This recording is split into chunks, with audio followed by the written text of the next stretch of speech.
Oh, hello, everyone. Sorry I'm late. It's what happens, you wait for a bus and it doesn't turn up. We were meant to be having a band on this afternoon called The Mystery Set, and they're just so mysterious that they just haven't turned up. So there you go. So I've been rescued by my friend Keeley. Hi, Keeley. Hello, Graham. How are It's you? lovely to be here. I am all kinds of everything to quote Dana.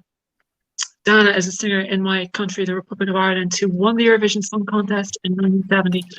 I'm all kinds of everything. I'm incredibly busy and incredibly happy to be here. My head is in a million places, but I'm having the best month of my life, and long may it last. Well, you've done incredibly well, because I gave you 2 minutes notice to get yourself ready for this. So I thank you for doing that for me this afternoon. Just give me an update since we last spoke. What have you been up to? Because I see posts every single day. I see you sort of actually playing with people. Looking like you're actually making music, which is great. So what's been happening? Okay, well, it's been absolutely crazy since we spoke. Even before we spoke, it was already pretty crazy, but I'm getting to learn that there are different levels of craziness. Basically, I'm flat out. I'm working 28 days trying to move, because there's just tons of airplay all around the world. My EP, my debut EP, Brave Warrior, came out last Friday on Dimple Discs Records, a London-based label, and who also have the Undertones, Cobble Coughlin, all these great artists. And basically, the tracks on it have been playlisted by at last count 115 different stations around the world, which blows my mind. Yeah, from New Zealand to Japan to Colombia to South Africa to Belgium, Spain, the USA, Canada. It's all over the world. So, and then last Sunday I got my first BBC airplay from Mickey Bradley. Thank you, from the Undertones, on his show, which was amazing, because being Irish and also just being a musician, radio is incredibly competitive. There's so much music. There's so much brilliant music coming out all the time. Yep. There's such demand for people trying to get on these shows, and I'm an emerging artist. My debut EP, and the label is kind of relatively new in kind of record business terms. So that was enough of a surprise, like wow. And then, to our amazement, yesterday, Steve Lamacq played the lead track from the EP Brave Warrior on his BBC Radio 6 Six Music show in the afternoon, which alongside people like heroes of mine like Lush and Suede and the Stones and people like that. So I'm just buzzing, but it's all crazy because there's no time to sleep and there's no time to eat and there's no time to wash, which is why my hair comes to you in an unwashed form today, but it just has to be what it is. I think it's rock and roll. That's what I call it. Thank you so much.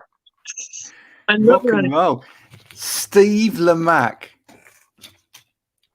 That deserves a pair of shades at this time in the afternoon. I'm going to join you. I'm going to get my shades. Yeah, let's do that. That just deserves a pair of shades, because the future's so bright. You have to wear shades. Here we go. The future is so bright. We have to wear shades. Oh my word! That is Steve Lamacq. That is. I can't actually see anything with these on, so I have to take them off. But that's brilliant, isn't it? That's absolutely brilliant. And as you say, to hear yourself on radio with all of those other artists that you've got behind you on the wall, or you've been listening to for years. That's just tremendous. So that's brilliant. That's great. So what happens now? Right. Well, what happens now? you try and get to sleep sometime. Oh God.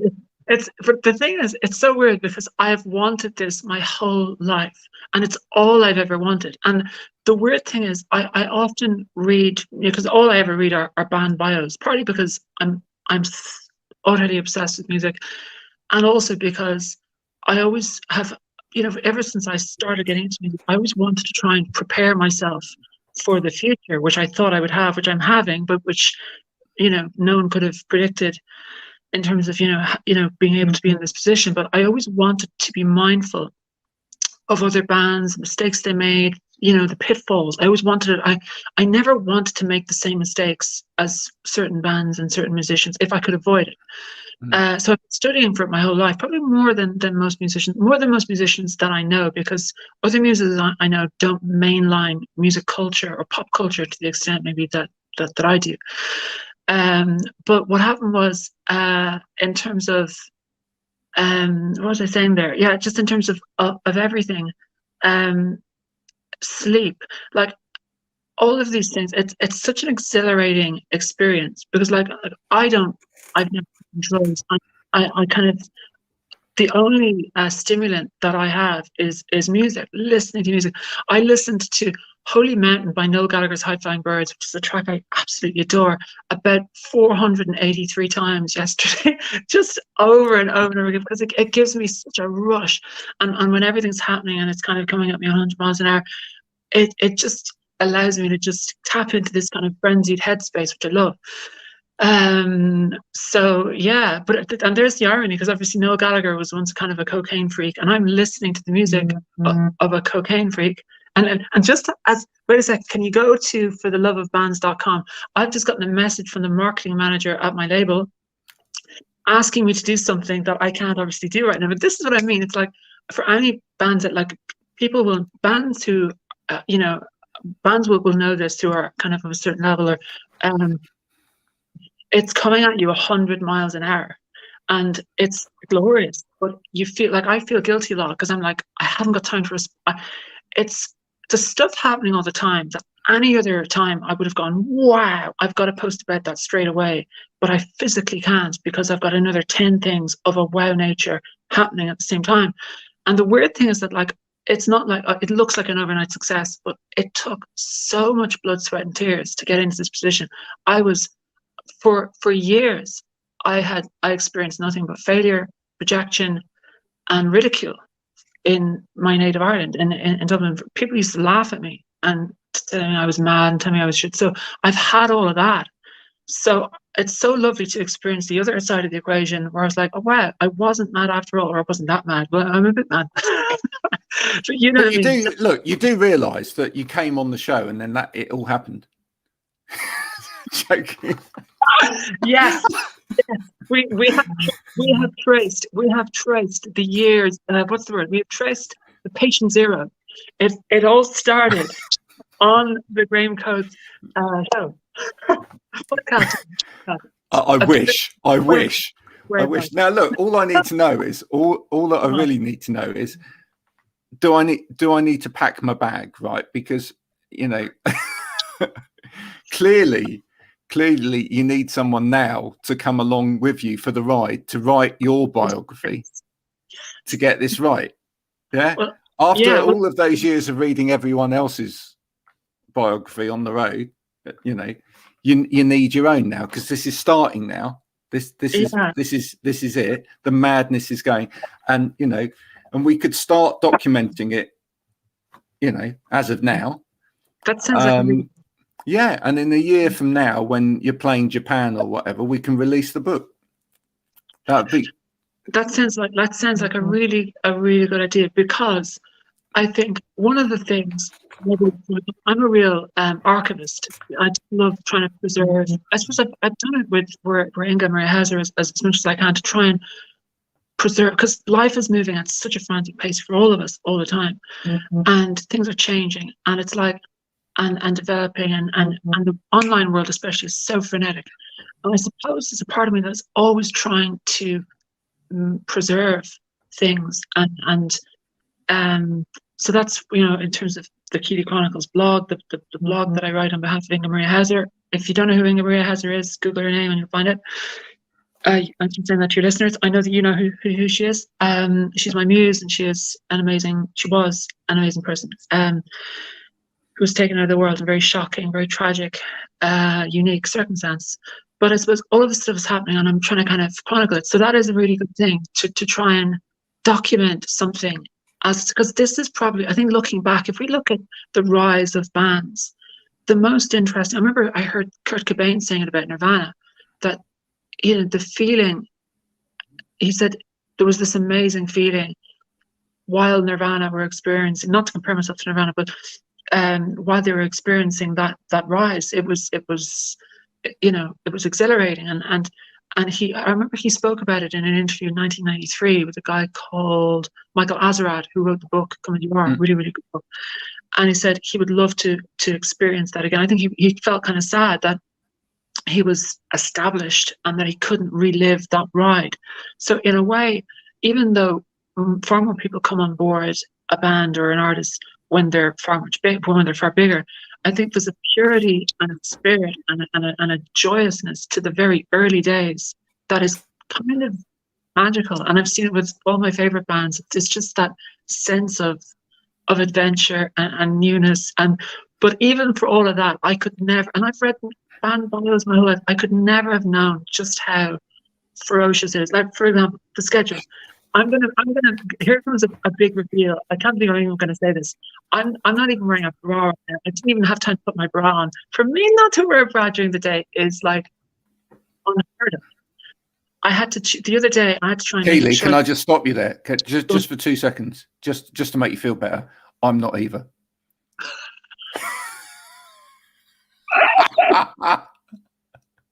I love it. I love the show. I'm so glad. Yeah, that's brilliant. And the other day there was one moment, and maybe this will be like the moment of clarity. The Beatles. I remember John Lennon referred to it in the Beatles anthology, which was obviously made posthumously in terms of John, but he said that the Beatles always used, and again, not to compare myself to the Beatles. I know that they're gods, and I'm just, No one thinks you're comparing yourself to the Beatles. It's fine. All right? Don't worry. Okay. She's going to be far bigger than the Beatles. Don't worry. Yes. But he said we always used to describe it as being like being in the eye of the hurricane. So like everything around them was crazy and swirling, but that within that kind of core, they were calm. And it's obviously they had the four of them. I just have me. But then I have a great team, a label, and everything. But the other day, there was a moment the other day where it just hit me that this is insane. I was so busy. I had to try and choose between brushing my teeth or going for a pee. Now, this sounds like my day every day. Really. I'm just going to bring you back down to earth here, right? I've spent the last 20 years bringing kids up, right? Okay. I have 5 kids, right? Wow. This what you're experiencing right now, right? Anybody that's brought up 5 kids has experienced this, right? Because you just don't have time at all for yourself. You just have to grab this person here, otherwise they fall out of a window. You have to hold this person here, otherwise they run in front of a car. You have to get, in the morning, right? Forget getting yourself ready. It's like getting an army ready for battle, right? This is what it's like on the daily basis, all right? So, I have empathy. I have empathy with what you're going through right now, but I believe it's very exciting, isn't it? At the same time, it's just really exciting. At the same time, I can see it on your face. From last time that I spoke to you to now, I can see it on your face. This is really, really very exciting. But that's why I feel that the documentation of this is really important, because you do want to look back on this and go, oh yes. In that kind of like annoying way. I'm not actually on Facebook because and we've had a conversation about that, because it annoys the out of me. But in the same way that Facebook throws up that 3 years ago, yes, this happened. You want that kind of experience where you can look back and go, 3 years ago, oh my word, yeah, that I was going through that at this moment. That was happening. And actually, just just to be able to remind yourself of that. So if you could get back onto, if you could type into your computer, get back onto your agent or whatever and say, can you get us a book deal, please? Because Graham's going to help me co-write a book about me going through this. I will seriously say that to Sean, because it's a really interesting experience. The thing about it is that like in my life, when I look back at, see, the thing is, I know I keep on jumping from thing to thing. It's just so much gone in my head. Like other musicians. Oh yeah, here's the thing. I completely went off on a mad tangent earlier. I'd meant to say this. I'm so glad that I went my way back around to where I was going to say. Other musicians, I often hear them saying, or read them saying, in when I used to have time to read in interviews, that they have a life outside the band, and I've never wanted a life outside the band, and I don't know of any other musician that doesn't want. Like for example, Andy Partridge, who I adore, and XTC are one of my favorite bands, and of course I'm bowled over that my publicist, works with a couple of the members of XTC.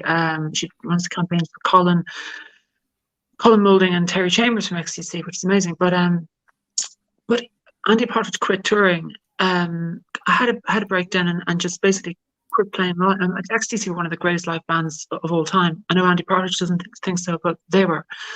And but he was at a point where he was, and I know they've been at it for years, but he was on tour, and I think he was in a place called Mouse Knob, Wyoming. It's some obscure American town, and he said that he was sitting on his hotel bed with a bottle of warm beer and a suitcase full of laundry, thinking to himself, what am I doing here? I want to be at home with my wife and and to me, like, that's the dream. He was living, like, I don't know, I don't have pets, I don't have a relationship, I don't have a love life, I just have music, and and I just believe in music, and I want to do music and only music. So this other stuff, to me, the other stuff, I'm trying to keep the other stuff at bay and get closer to me. To me, the purity of sound is the most beautiful thing. When you're in the middle of that sound and you're just lost in it, whether it's in a rehearsal or in a live, or as a listener, it's just otherworldly. Yeah, no, I totally get it. I interestingly enough, and on LinkedIn, or you might not know on LinkedIn, but on LinkedIn, I'm called the king of the polls, because I do, and it's really important sometimes to do this as part of your professional life, is to focus, right? And you're very focused. That's what you're just talking about. I do a poll every single day. Every morning, first thing, I do a poll. I poll the nation on LinkedIn. And as a consequence of that, I've become known as king of the polls. All right, because that's what I do every single morning. And this morning, I actually, it's amazing how things work out, isn't it? Because I didn't know I was talking to you today. This morning, I got up, and this is what the whole post was about. I got up, I went to the CD cabinet, as you do, to look at 5,500 CDs, and thought, I'm going to pick something, right, to play. And I don't know why I picked this today. It was a toss-up between Matt Bianco, right? Sneaking out the back door. They have an amazing track of Sneaking Out the Back Door. Yeah.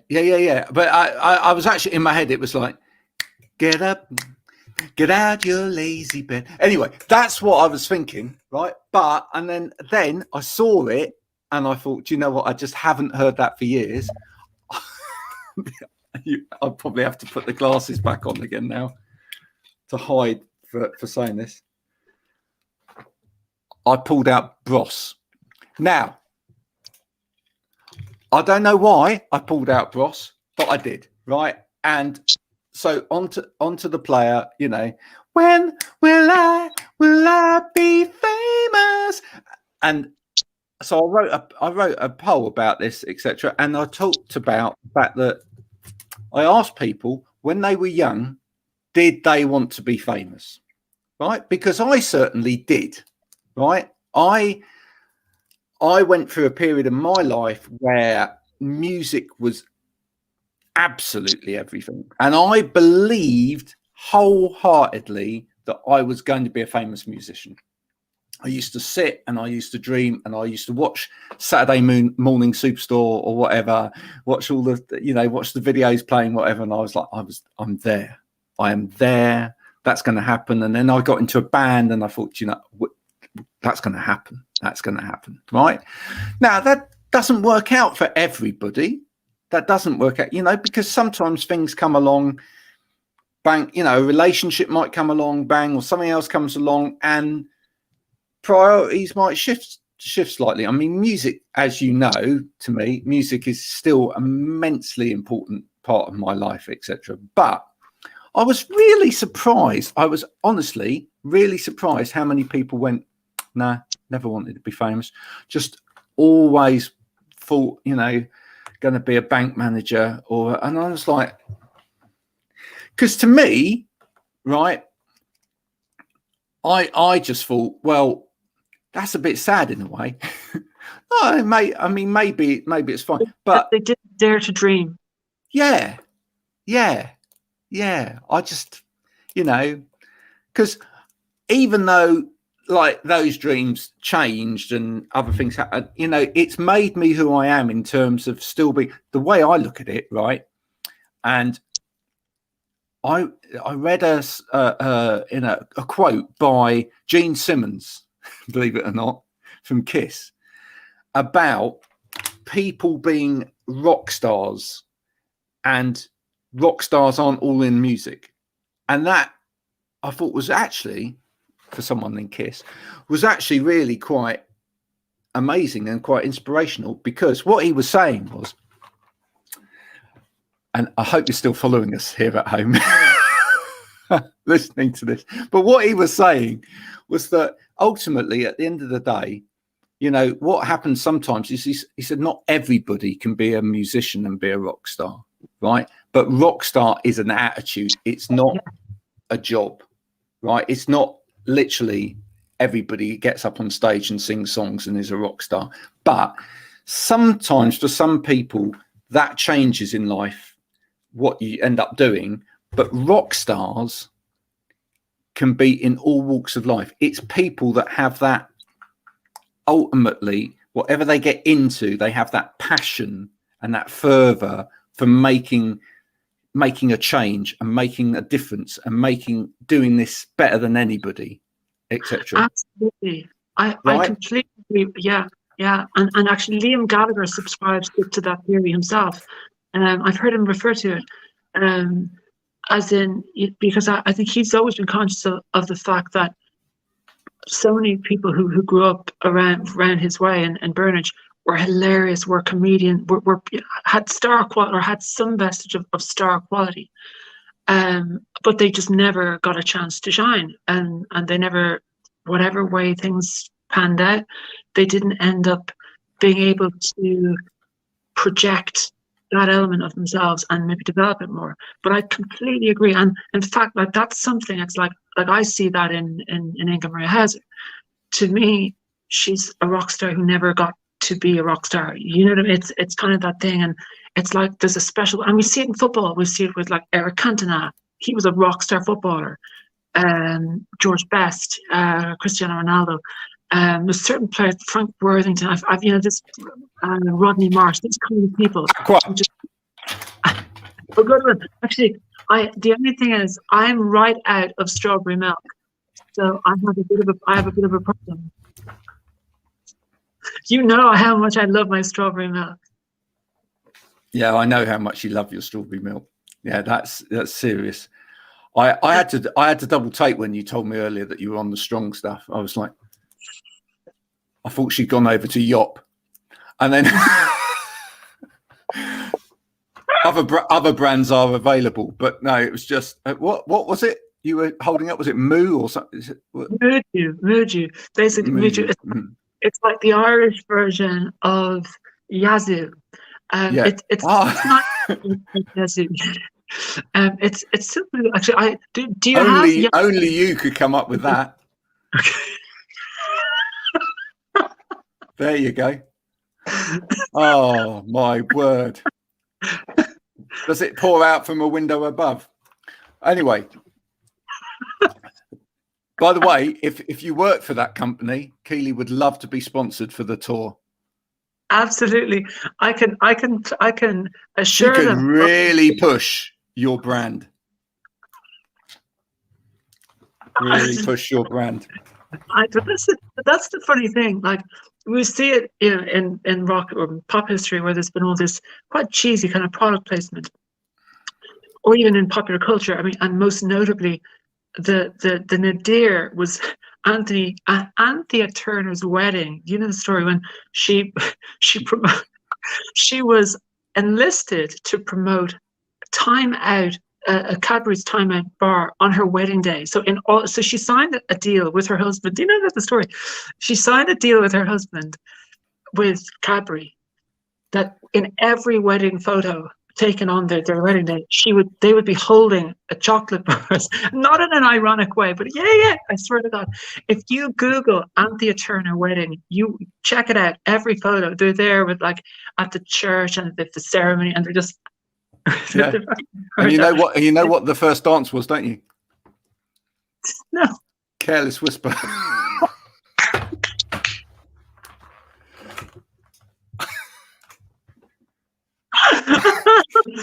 You're on fire today, Ray. You're on fire. So sorry. Sorry. If everyone that's listening is now gone. Right, there you go. No, the thing, no, wordplay is I've heard it said that puns and wordplay is the highest form of, and I know there's people out there who find them, you know, who find wordplay irritating. I adore wordplay. There's an Irish DJ, a radio show host called Martin Bridgman, who is brilliant at it. And he and I, we have these kind of epic wordplay, not battles, but sort of like exchanges on Facebook, your favorite place. And it's just great. I mean, it's a great way of exercising the wheels of the brain, you know, and you're constantly, and I suppose, like, it's songwriting in it, you know. It's a short enough leap from that to songwriting, because a lot of songwriting, a lot of my lyrics over the years have involved clang association, which I know is an aspect of madness, or it's regarded as being, but being able to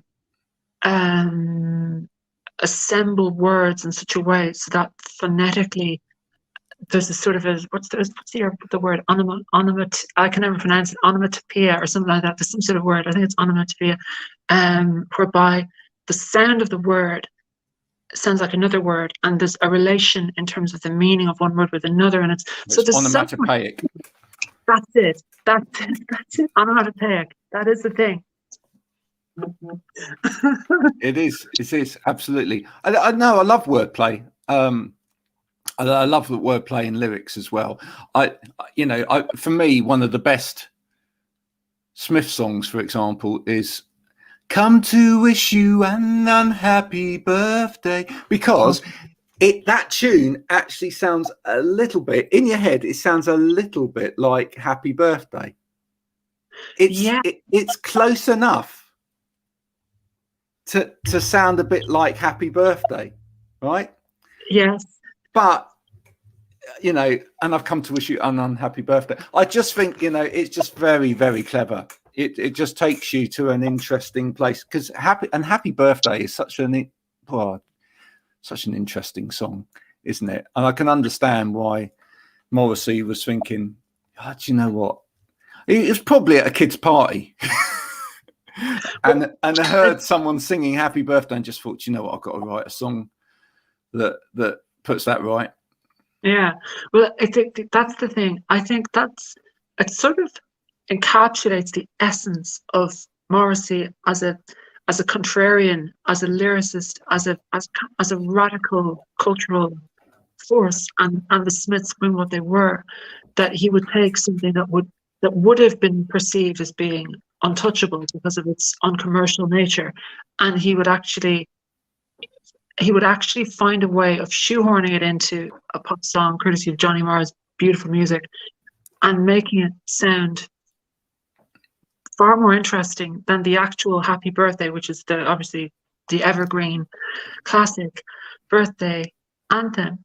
But can we now that you have opened the Pandora's box of Smithsdom, Yep. do I have or do we have carte blanche to spend at least the next 12 minutes talking about Strangers Here We Come?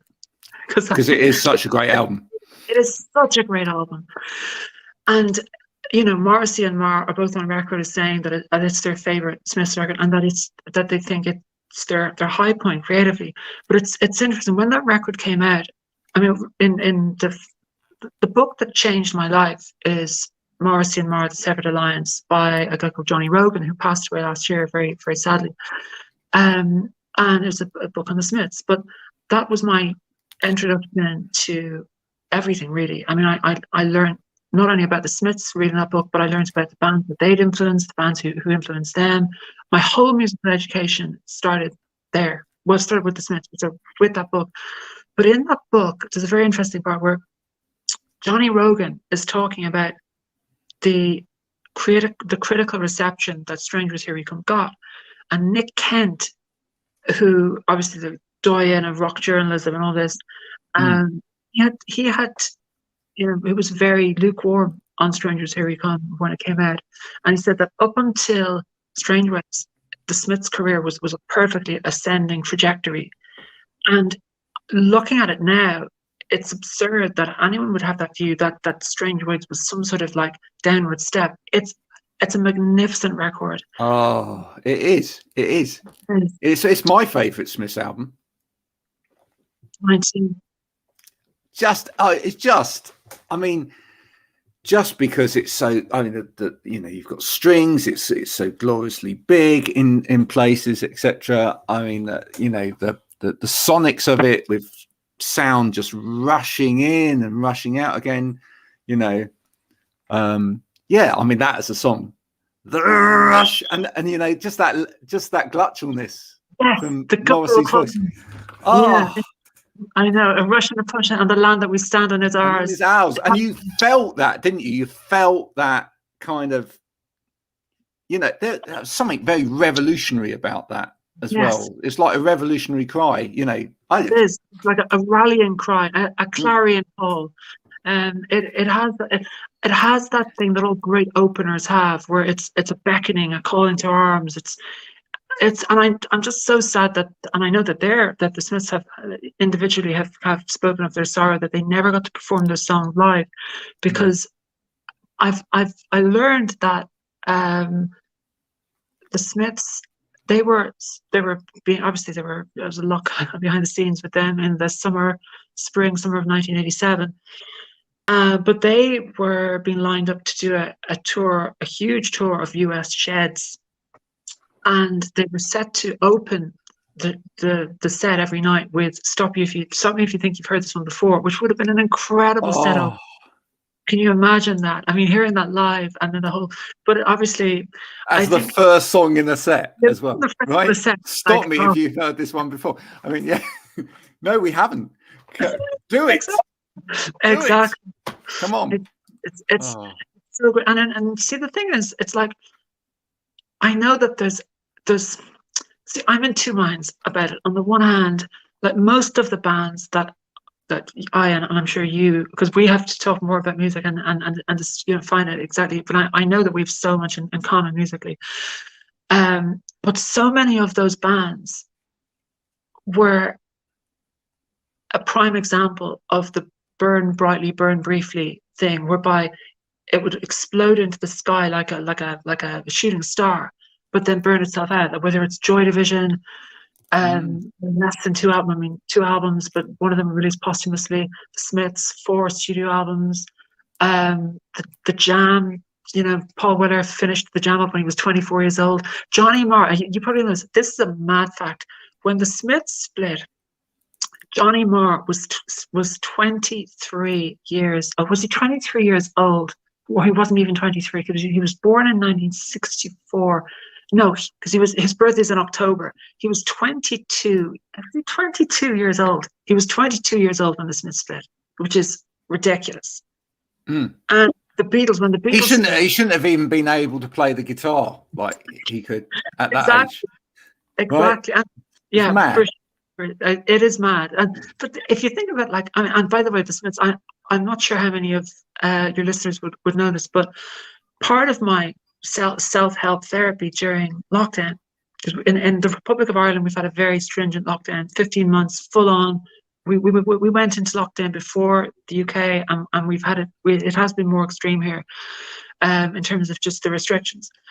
But part of my kind of coping strategy, and also part of my means of trying to reach people, and fans and followers and friends from my flat, which is where I've been holed up in for the last 15 months, pretty much, I just devised a series called Keeley's Lockdown Rockdowns, and I would teach myself a song by a band that I loved, but maybe a song that people who loved the band didn't know. So, like, one of the lessons, a lot like of yeah, a seaside.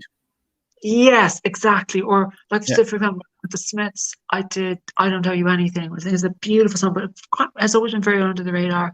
With the Rose, I did a Stone Roses song called "Shoot You Down." I did, a whole load of songs. But the thing is, I taught myself these. I'd never done covers before. I'd only ever focused on original material, because my attitude was, why cover other people's songs when I can cover my own? Uh, but but I think when the pandemic struck, I had a different take on it, because I was like, wait a second, we're in a time where people are adrift, and it's a very alienating time, and people are holed up, they're locked indoors at home. So I thought, I want to try and see if I can reach people with something that's maybe a bit more familiar to them. So I started playing cover, or teaching myself covers, and my plan was that I would film myself. I would learn a song, and within 5 minutes of learning it, I would film it and just put it up online.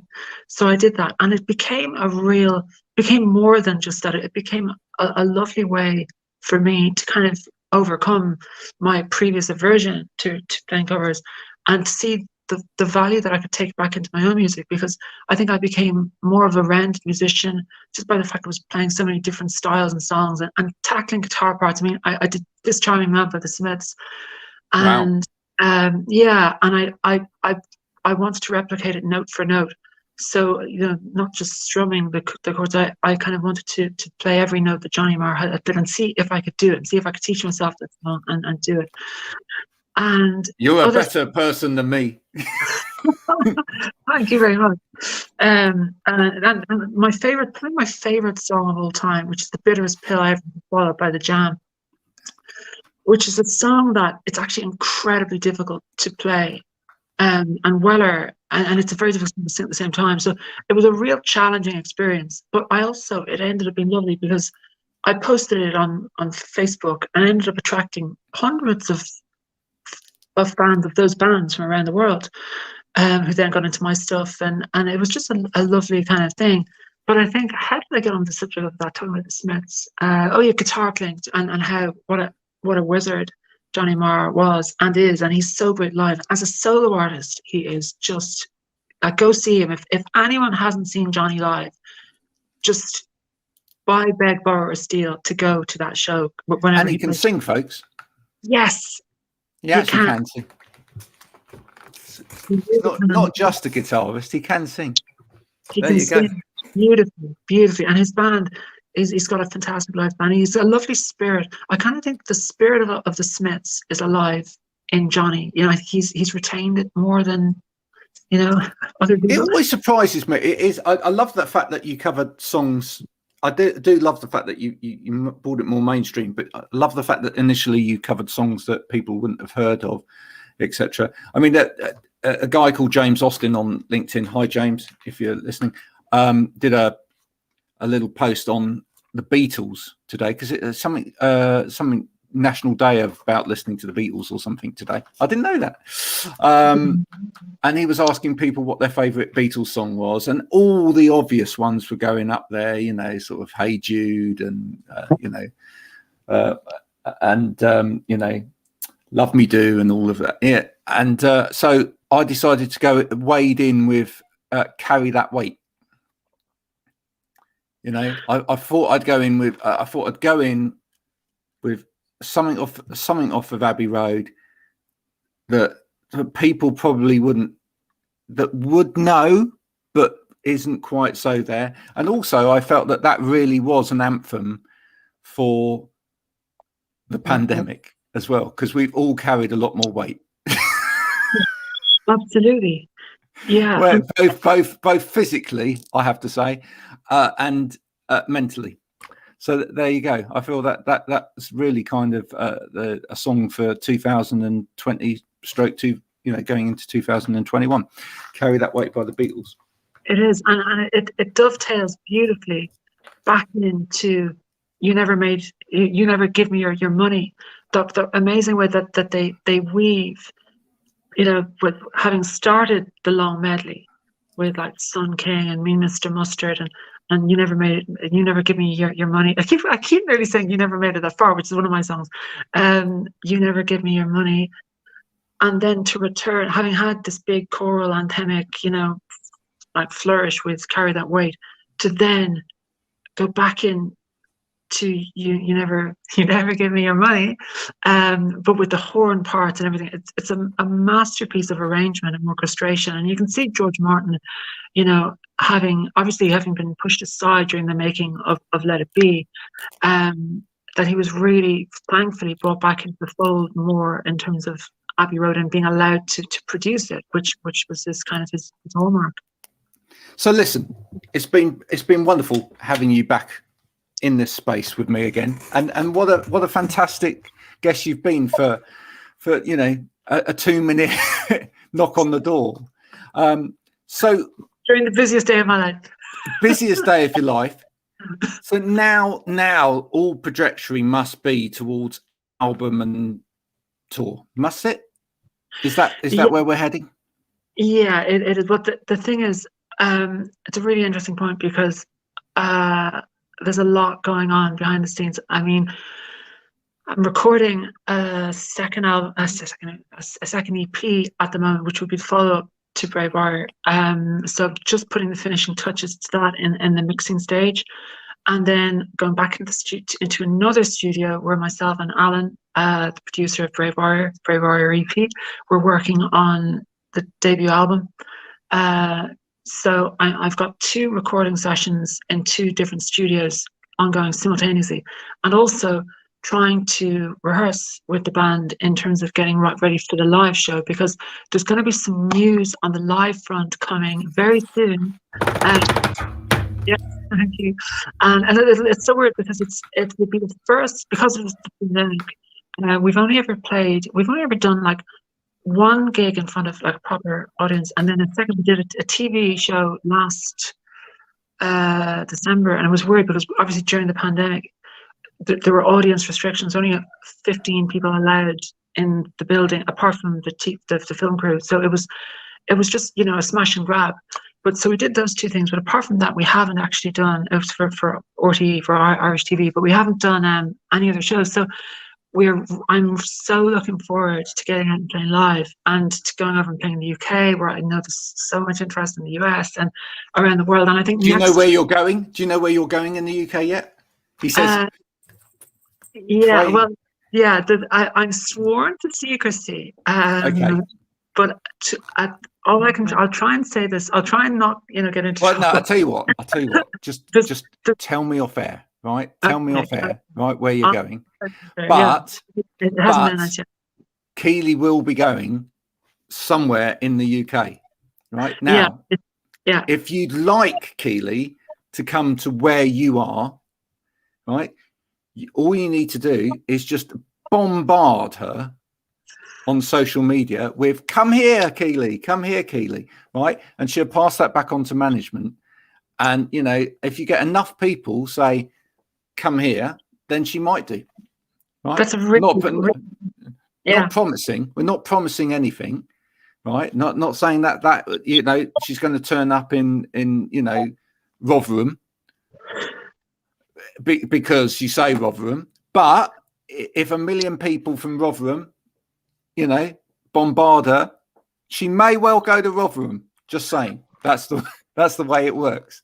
I love this because I haven't told you this before, but I have such a lifelong fascination with provincial towns and provincial cities in England, particularly. My favorite show of all time, my favorite TV show of all time is Crime Watch UK. And one of the reasons why I loved crime was listening to places like, I mean, they refer to a crime having taken place in Oldham or in Widnes or in Sutton under Wold. Sutton under Wold. Places Chesterfield, or and I just I just love. I know Shepton Beecham. There. Do you see what I mean? Yeah, I love English place names. I always have. So the idea of playing, you know, and like for example, yesterday on Instagram, I came across a photo from the photo shoot for the single cover of Roll With It by Oasis, which had been taken in Weston-super-Mare on a beach in 1995. And I love the sound of Weston-super-Mare, or like Pink Floyd, my favorite group. And when they had Syd Barrett in the band, they were touring all over the UK in 1967. And they're playing in these really, to me, really, I'd love to get to visit places like the Hastings Pier, where Floyd played their last gig with Syd Barrett, and places like this. There's a pier at Weston. There's a pier at Weston. Is there? Okay, there is right. a pier at Weston. Yeah. My son sang in a choir competition on Weston Pier. Right. So there you go. If you come to Weston-super-Mare, I'll be there.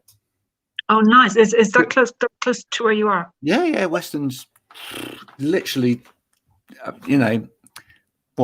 25 minutes. Wow. Okay. I didn't know that. That's amazing. I would love to. See, that's the thing. I just feel so excited and so hungry and so much desire to get out there and, to quote Embrace, this is track 7 on their debut album, The Good Will Out, I want the world.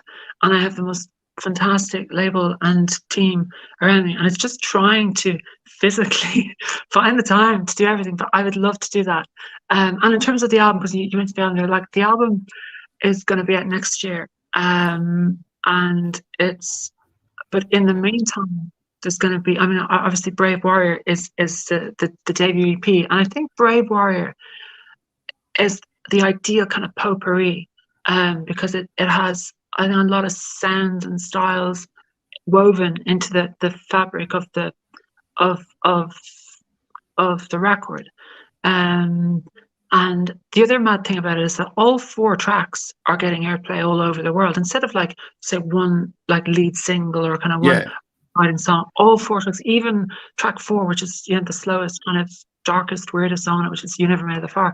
I'm like it keeps getting played in Toronto. I'm like, oh, they like that song. Nice. So it's from that time. It's just, but I'm so glad, and to be able to share this time and with people like you and so many people that have been so supportive and so warm is just a beautiful thing. And I just want to say thank you to everyone, anyone listening, everyone, you, everyone that has just embraced me and the EP and what I'm trying to do. Thank you.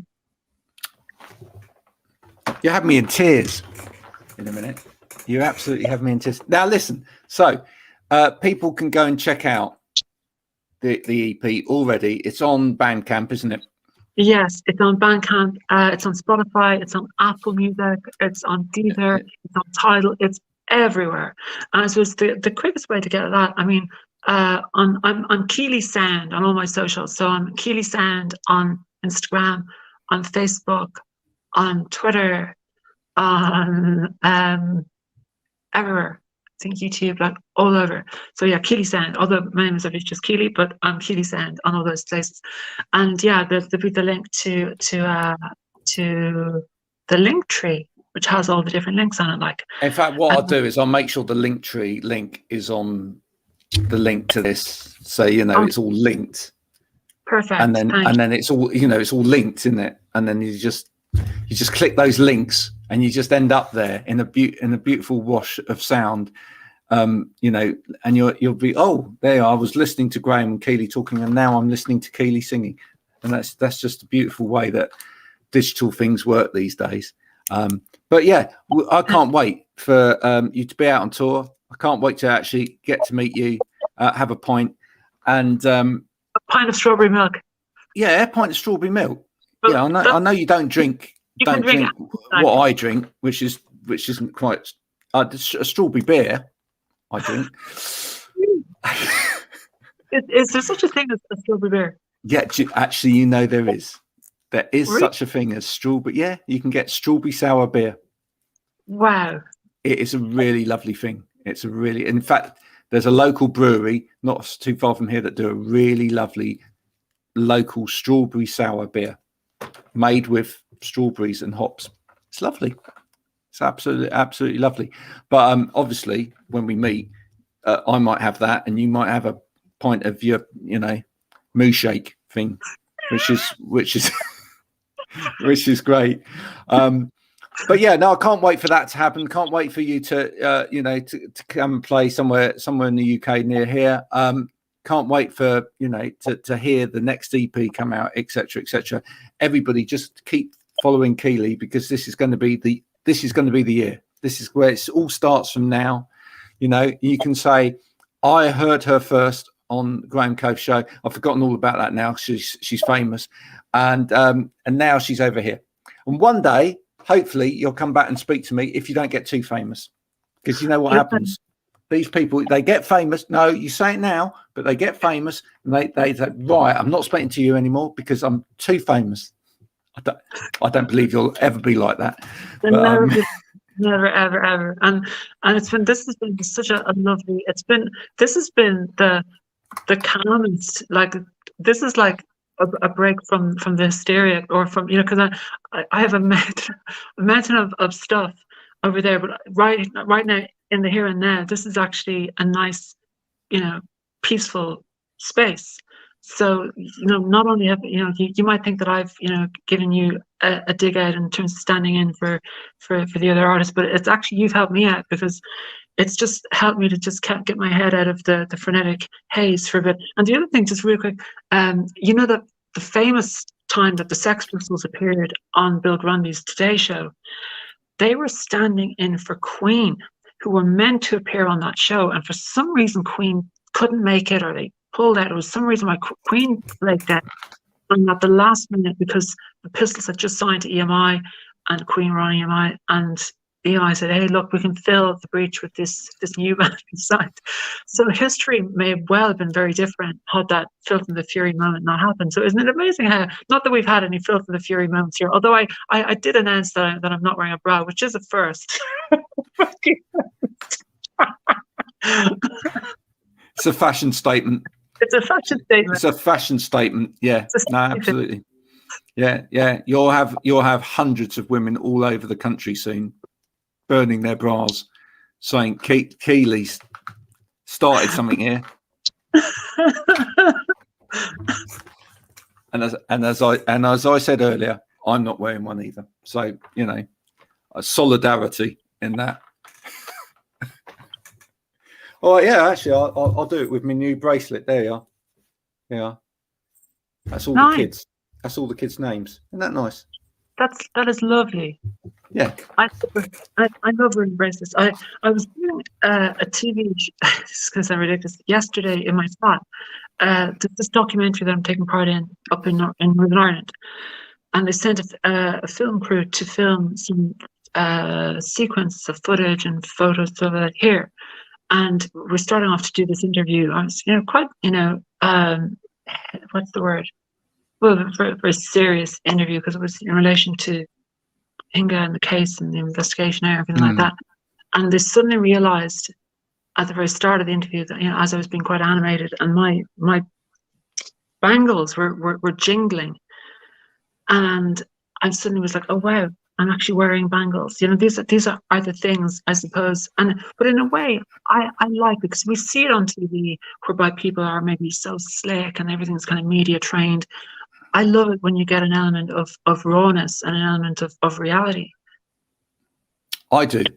And, there's nothing wrong with wearing the bangles, because you've got to walk like an Egyptian sometimes. That's it, especially on this manic Friday. Monday, Friday, yeah. Oh dear. Or whatever other song Prince. No, we won't go into Prince, because we'd just be here for hours and hours and hours. Absolutely, yeah. Keeley, it's been tremendous speaking to you again. We'll catch up. You have to let me know now privately, and everyone's going to try and message me to find out, but I'm not going to tell them. You now have to tell me where you're actually going on the tour. I will. Okay. All right. Perfect. Cool. It's been lovely speaking to you, and we'll catch up again sometime soon. Bye for now. Thanks so much, Brian. Bye-bye.